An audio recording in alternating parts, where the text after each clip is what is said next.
I've had a lot of these bits and bobs in the Evaporust. They've had a bit of a wire brushing off, and some of them have turned out pretty reasonable. There's quite a collection there of BSP dies, 1/2 inch BSP. I haven't got one that size, so that's going to come in handy. They're all the BSP. There's a couple of metric, M14x2 and an M8 in there.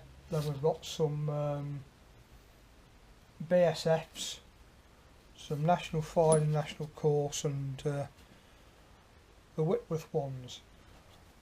The reamers, they came out very nice actually.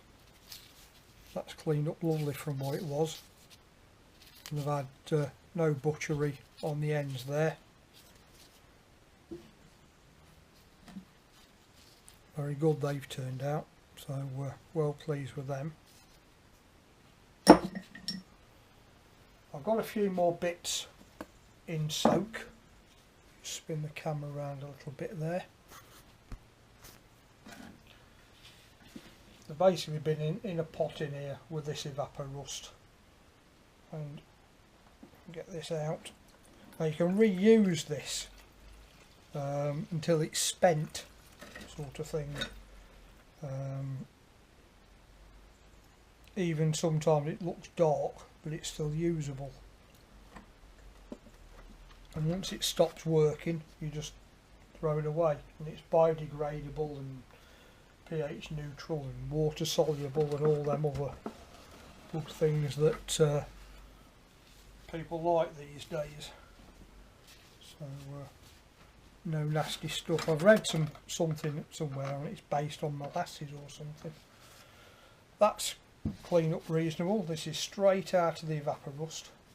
If you just leave it on, it acts as a preserver for a little while. If you wash it off, obviously you need to spray a bit of something like WD-40 or RP90 in that case, some kind of rust preventative in there. That's been in, that dice stop tap handle, sorry, has been in 1/2 only. And you can see the difference between the good bit and the still rusty part. Now it's cleaned up, we can see that's Triangle brand, made in England. A little bit bruised and showing signs of its age, but it does work. So I'll pop that one back in a moment with its handle the other way up and clean that other side up.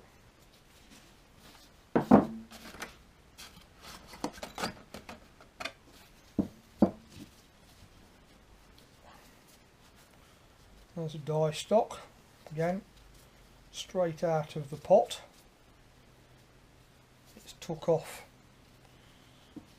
probably had a sort of aluminium-y type paint on it or something there, whatever that yellow stuff is. But yeah, it's cleaned up reasonably well. So there's no wire brushing gone on there.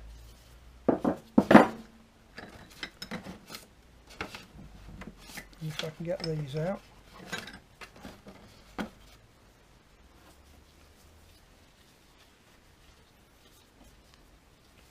There's a few more reamers. To be honest, I didn't even clean these, I just chucked them straight in. So whatever they've got on there is still on. So it's only removing the rust, but from what they were, they've cleaned up nice.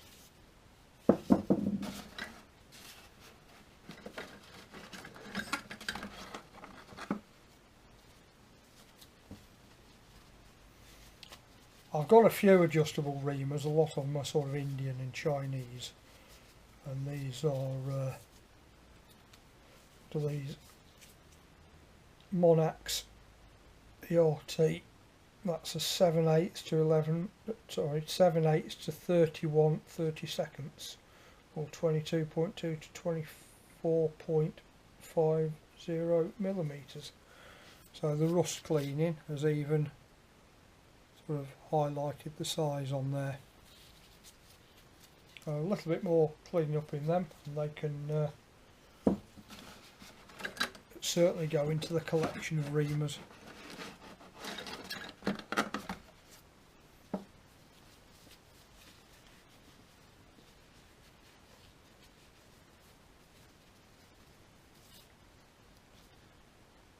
Monax ER5.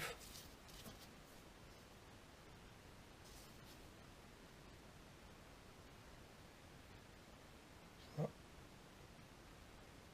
43 point something to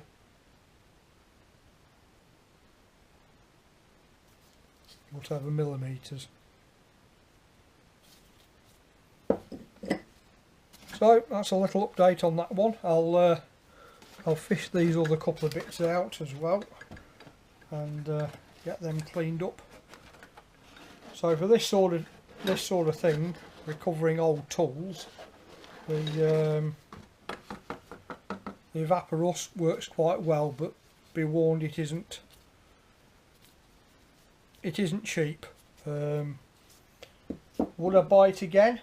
If I got a specific thing in mind for cleaning up that I didn't want to damage, I just wanted to remove the rust, then yes.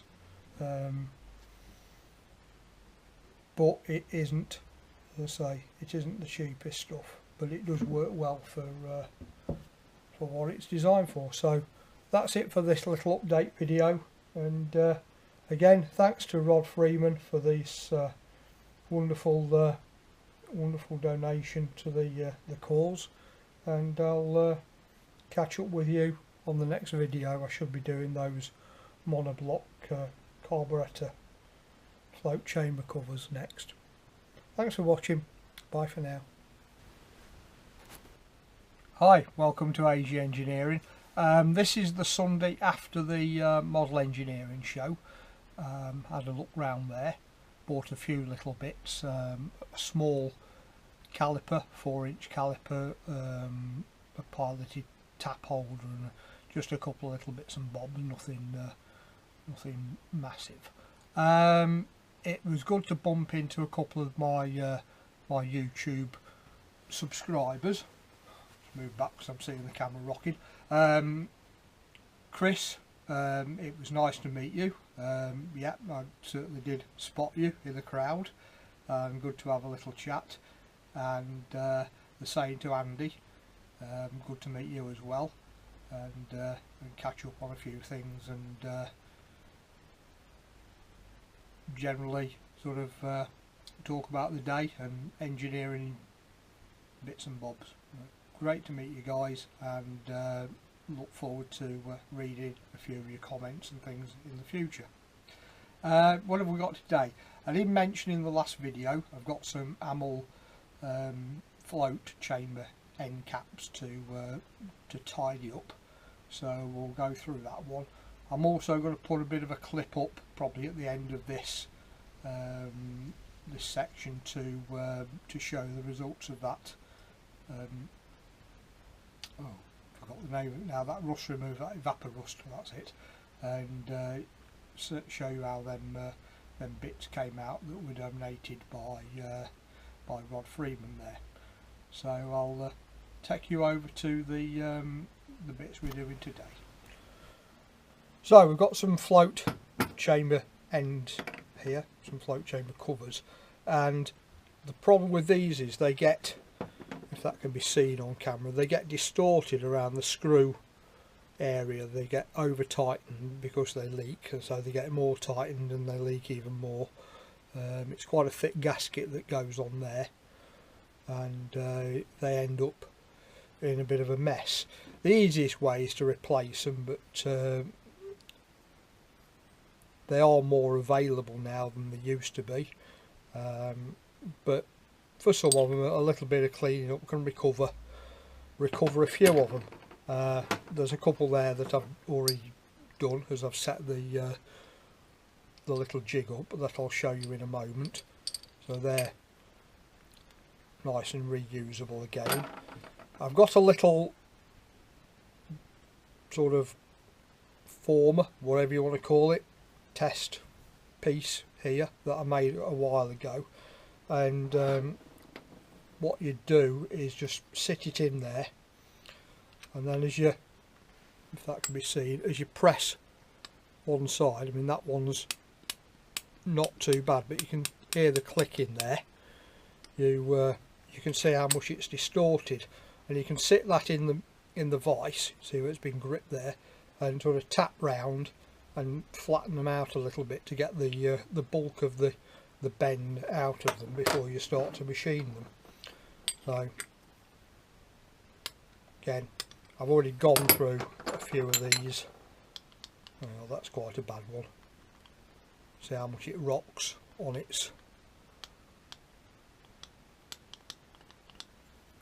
sort of 3 points there, and then after they're machined they sit nice and flat. So I'll move the camera over and show you the setup for just flattening them out a little bit. And we just sit that in the vise, put the end in there, and I just tap round them like that with a nylon mallet. It doesn't take much to re-straighten them. They're very soft. I mean, you could make another former up there and press them flat and things, but I mean, that's already took a reasonable amount of that one out. It doesn't take, as I say, a lot to straighten them, and then we're finishing them off with a little skim in the lathe, which I'll take you over to.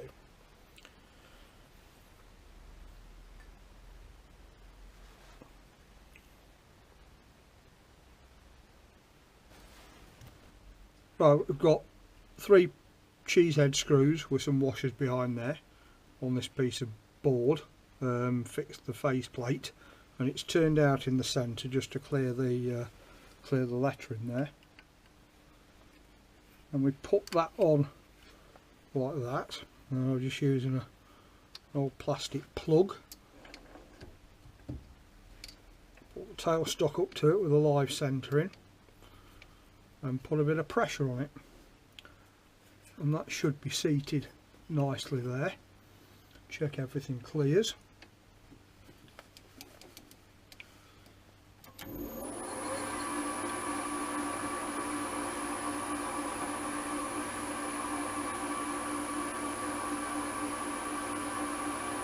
Set that in.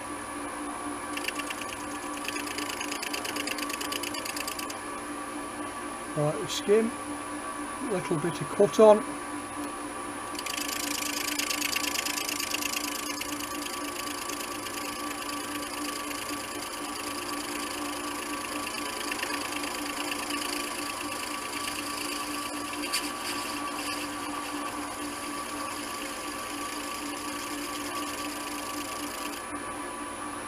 And we can see where we are, and that's the lightest of skims there.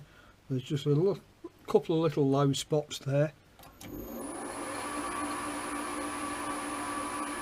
a little bit more cut on.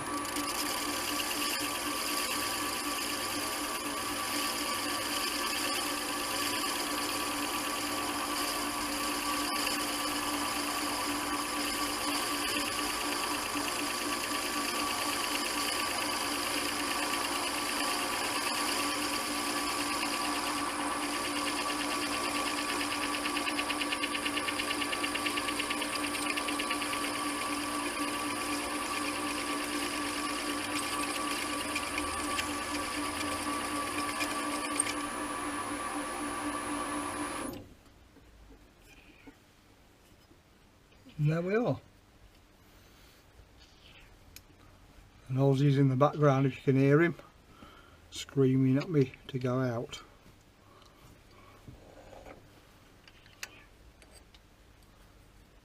And that's it. Skim. Very, very, very lightly. Not took much off at all. And that's good to go again. Oh? You want to go out? Yeah. Come on then.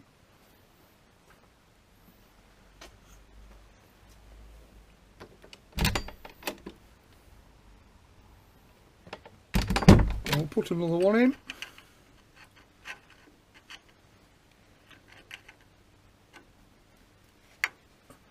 Just make sure it clicks in nice.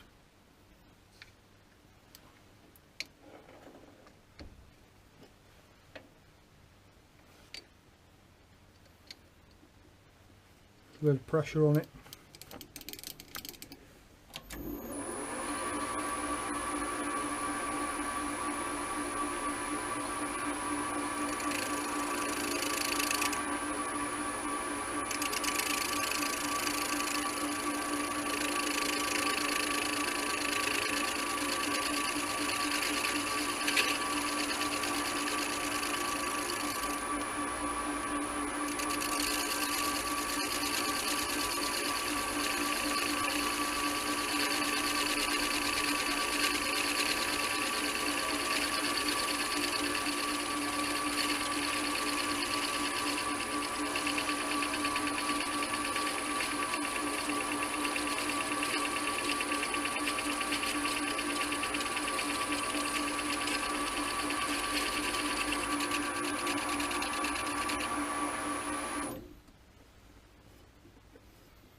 And just one or two little low spots there. Another slight fraction off.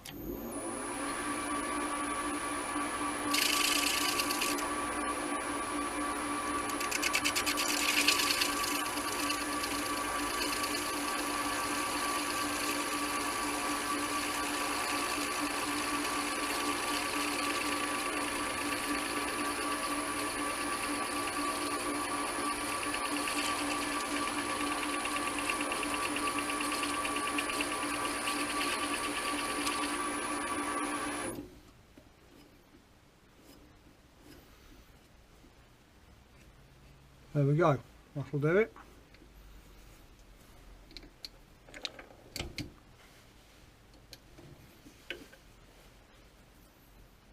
Another one done. Just about to get that there. So it's got a thick gasket on it anyway. You take the minimum amount off possible. Yeah, you could argue it makes it a little bit weaker, but which it does, but it gives it a new lease of life for a while, because it's a common problem anyway.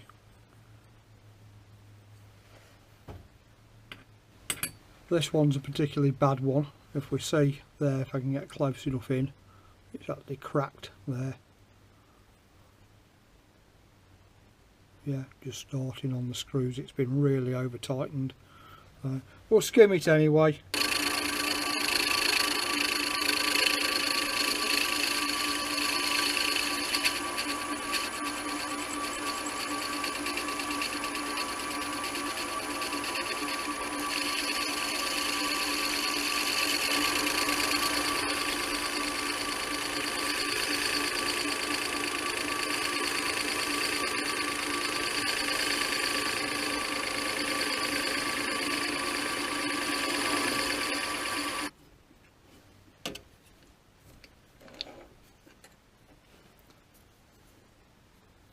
That's it for this little one.